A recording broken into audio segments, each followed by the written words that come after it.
আসসালামু আলাইকুম। ইদানিং আমাদের অফিসে অনেকেই আসতেছেন সেতে ত্রেন্তা করার জন্য। তো আসলে আমি ব্যাপারটা নিয়ে একটু কিউরিয়াস যে সেতে ত্রেন্তা জিনিসটা কি, কারা এটার জন্য এলিজিবল এবং জিনিসটা কিভাবে কাজ করে, আপনি যদি একটু বিস্তারিত আমাদেরকে বলতেন। ওকে, আসসালামু আলাইকুম ভাইয়া। প্রথমে সেতে ত্রেন্তার এখন সিজন আসছে আমরা বলতে পারি। ইতালিতে তো নর্মালি আমরা যেসব প্রাতিকাগুলো করি সেগুলোর মোটামুটি একটা সিজন থাকে, যেমন জানুয়ারি ফেব্রুয়ারির দিকে ঈদের প্রাতিকাগুলো অনেক বেশি হয়, ঠিক তেমনটা এখন হলো সেতে ত্রেন্তা করার সময়। তো অনেকে আমরা আসলে বুঝি না যে সেতে ত্রেন্তা জিনিসটা আসলে কি, আমি কেন করব। অনেকে জিজ্ঞেস করি ভাই আমার একটা কুদ আছে, আমার দুইটা কুদ আছে, আমার জন্য কি সেতে ত্রেন্তা অব্লিগো কিনা, বা আমি না করলে কোনো সমস্যা আছে কিনা। তো আমরা যদি সহজে এই কনসেপ্টটা একটু বোঝার চেষ্টা করি তাহলে আমাদের অনেক প্রশ্নই আসলে ক্লিয়ার হয়ে যাবে।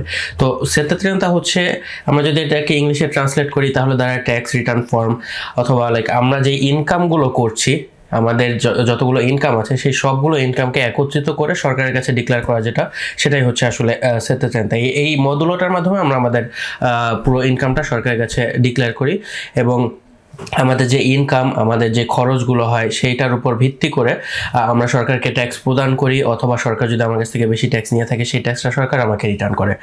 তো এই সেতে ত্রেন্তা আসলে কখন অব্লিগাত হয়ে যায় সেটা যদি আমরা বলি, নর্মালি আমরা ক্লায়েন্টদেরকে বলি যে যদি আপনার কুদ একটা থাকে তাহলে সেই ক্ষেত্রে আপনার সেতে ত্রেন্তা অব্লিগো না। আপনি প্রথমে ক্যালকুলেশন করে দেখতে পারেন, যদি আপনার রিম্বোর্স পাওয়ার সম্ভাবনা থাকে তাহলে সেই ক্ষেত্রে আপনি সেতে ত্রেন্তা কেন করবেন না? অবশ্যই করবেন, কারণ আপনার কিছু ট্যাক্স রিটার্ন আসবে, আপনি কিছু টাকা পাবেন, যেটা আপনার কাজে লাগতে পারে। অ্যান্ড যখন অনেকের 2-3টা কুদ থাকে, বা অনেকের খরচ কম থাকে, স্পেসে কম থাকে, স্পেসে দেচাইবিলি দেদুচিবিলিগুলো জিনিসগুলো কম থাকে, তার কোনো খরচ নাই, সেই ক্ষেত্রে অনেক সময় হয় যে তাদের সরকারকে আরও উল্টো কিছু ট্যাক্স প্রদান করতে হবে, এরকম একটা সিচুয়েশন দাঁড়ায়। তো অনেকের 2-3টা কুদ থাকার পরেও এইরকম দেবিত আসলে তারা সেতে ত্রেন্তাটা আসলে করতে চায় না, কারণ নিজের পকেট থেকে কেই বা টাকা দিতে চায়। কিন্তু তাদের জন্য আমরা বলবো যে আপনার সেতে ত্রেন্তা এই করাটা অব্লিগো। আপনি যদি এখন না করেন, আপনার হয়তো বা এখন পকেট থেকে 200 আরও খরচ হচ্ছে না, কিন্তু এই যে প্রত্যেকটা জিনিস কিন্তু কন্ট্রোল করা হয়। আপনার কি করতে হতো তারপর আপনি করেন, এরকম যদি হয়ে থাকে তাহলে আপনাকে এখন 200 টাকা না দিতে হলেও আপনার 4-5 বছর আপনি শিওর জানতে পারেন যে 4-5 বছরের মধ্যে আপনাকে এই 200 আরোর সাথে আরও অনেক বেশি সানসিয়ন ইন্টারেস্ট যোগ করে আপনাকে কার্তেলা পাঠানো হবে, টাকাগুলো পে করতে বলা হবে। আর যদি পে না করেন তাহলে এই দেবিতের পরিমাণ জমতে থাকবে, এবং একটা সময় গিয়ে আপনার বুস্তাবাগা থেকে, আপনার ব্যাংক অ্যাকাউন্ট থেকে, আপনার বাসাবাড়ি থেকে সবকিছু সিজ করা শুরু হবে। তো এই 2টা কুদ থাকলে সেতে ত্রেন্তা কেন অব্লিগাটোরিও হয়ে যায়, এই জিনিসটা আমরা আসলে কেন বলি, এটা যদি আমরা একটু বোঝার চেষ্টা করি তাহলে আসলে যদি সহজে বোঝানোর চেষ্টা করি তাহলে এভাবে বলা যেতে পারে যে যখন আমার একটা কুদ থাকে, অর্থাৎ আমি লাস্ট ইয়ারে শুধুমাত্র একটা জায়গায় কাজ করেছি, তখন আমার ওই কাজের মালিক সরকারের সাথে এটা তো অবশ্যই কমিউনিকেশন করে যে আমি কত টাকা ইনকাম করেছি, কতদিন কাজ করেছি, পুরো ব্যাপারটা। তো সেইখানে আমরা ধরি যে আমাদের ইনকাম ছিল 15,000 ইউরো। তো আমার ওই কাজের মালিক একটাই, যেহেতু কাজের মালিক ছিল একটাই, কাজের মালিক সরকারকে অলরেডি জানিয়ে দিয়েছে যে এই লোকের 15,000 ইউরো ইনকাম ছিল।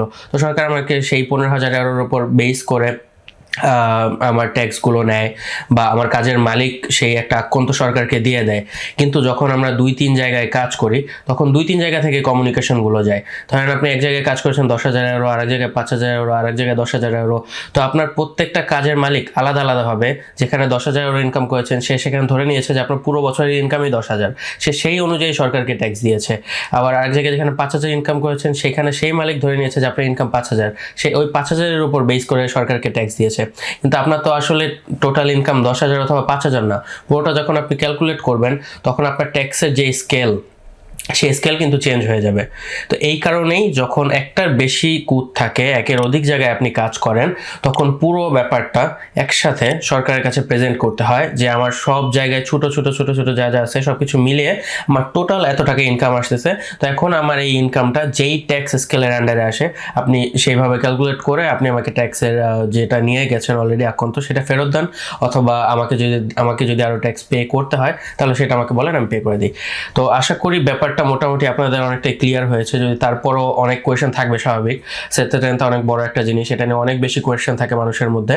তো আপনারা কোয়েশ্চেনগুলো আমাদের মেসেঞ্জারে জানাতে পারেন, আমাদের হোয়াটসঅ্যাপে মেসেজ দিয়ে জানাতে পারেন, আমাদেরকে কলের মাধ্যমে জানাতে পারেন, অথবা এই পোস্টে কমেন্ট করতে পারেন। আমরা আমাদের সর্বোচ্চ চেষ্টা করব আপনাদের প্রত্যেকটা ডাউট প্রত্যেকটা ডাউট আমরা লাইক আমাদের যতটা জ্ঞান আছে সেই জ্ঞান থেকে আপনাদের প্রশ্নের উত্তরগুলো দিয়ে দেওয়ার জন্য ইনশাআল্লাহ।